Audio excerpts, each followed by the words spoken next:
Pensa che oggi il nostro guru Ramen Hafazoi, Ramen Hafazoi. ancora, no, Ramen Hafazoi, e ne darà dei consigli tecnologici, delle pillole di saggezza tecnologica. Perché? Non so, sentiamo. Perché oggi questo è l'anno del mouse.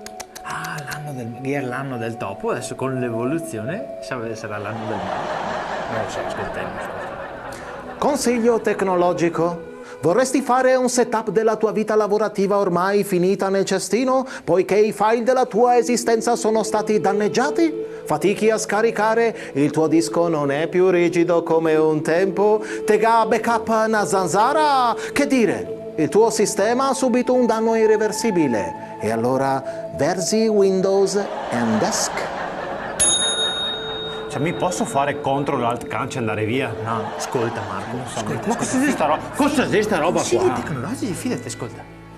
Quando stai scrivendo con Word, non iniziare con Times New Roman e poi passare ad esempio a Verdana. No, non farlo, non usare due font diversi, altrimenti il computer si incendia. Questa è la prima che sento. Neanche a me non lo sapevo. Come dice Celentano, due caratteri diversi prendono fuoco facilmente. No, mi vo via. No, è forte. Non ho mai capito che è la frase, si vede che...